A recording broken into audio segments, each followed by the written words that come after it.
ನಮಸ್ಕಾರ ವೀಕ್ಷಕರೇ, welcome to ನಮಸ್ತೆ ಇಂಡಿಯಾ ಕುಕಿಂಗ್ ಚಾನಲ್. ಇವತ್ತು ನಮ್ಮ ಚಾನಲ್ನಲ್ಲಿ ತುಂಬಾ ಸುಲಭವಾದ ಮತ್ತು ರುಚಿಯಾದ ಚಿಕನ್ ಫ್ರೈ ಮಾಡೋದು ಹೇಗೆ ಅನ್ನೋದನ್ನು ನೋಡೋಣ. 3/4 kg ಚಿಕನನ್ನು ಅರಿಶಿನದ ಪುಡಿ ಹಾಕಿ ತೊಳೆದಿಟ್ಟಿದ್ದೀನಿ. ಇದರಲ್ಲಿ 3/4 ಸ್ಪೂನ್ ಉಪ್ಪು, ಅರ್ಧ ಸ್ಪೂನ್ ಅರಿಶಿನದ ಪುಡಿ, ಅರ್ಧ ಸ್ಪೂನ್ ಅಚ್ಚ ಖಾರದ ಪುಡಿ ಮತ್ತು ಧನಿಯಾ ಪುಡಿಯ ಮಿಶ್ರಣವನ್ನು ಹಾಕಿ ಚೆನ್ನಾಗಿ ಮಿಕ್ಸ್ ಮಾಡಿ ಇಡಬೇಕು.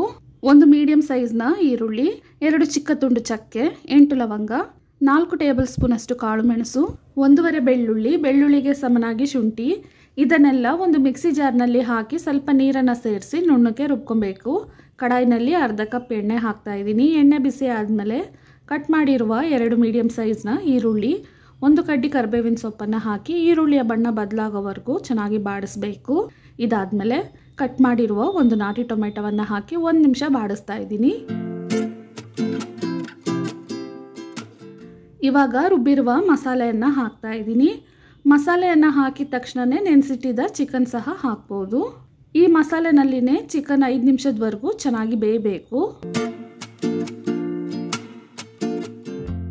ಇದು ಸ್ಟೀಲ್ ಕಡಾಯಿ ಆಗಿರೋದ್ರಿಂದ ಸ್ವಲ್ಪ ತಳ ಹಿಡಿತಾ ಇದೆ. ನೀವು ಬೇರೆ ಪಾತ್ರೆಯಲ್ಲಿ ಮಾಡಿದಾಗ ಈ ರೀತಿ ಆಗೋದಿಲ್ಲ, ಚೆನ್ನಾಗಿ ಬರುತ್ತೆ. 5 ನಿಮಿಷದವರೆಗೂ ಚೆನ್ನಾಗಿ ಬಾಡಿಸಾದ್ಮೇಲೆ ಚಿಕನ್ ಅರ್ಧ ಮುಳುಗುವಷ್ಟು ನೀರನ್ನು ಹಾಕ್ತಾ ಇದ್ದೀನಿ.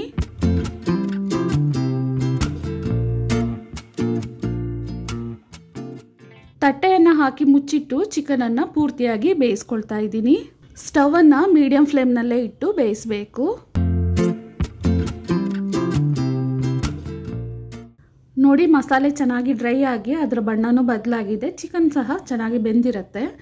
ಈ ಟೈಮ್ನಲ್ಲಿ ಅರ್ಧ ನಿಂಬೆಹಣ್ಣಿನ ರಸವನ್ನು ಹಿಂಡ್ತಾ ಇದ್ದೀನಿ.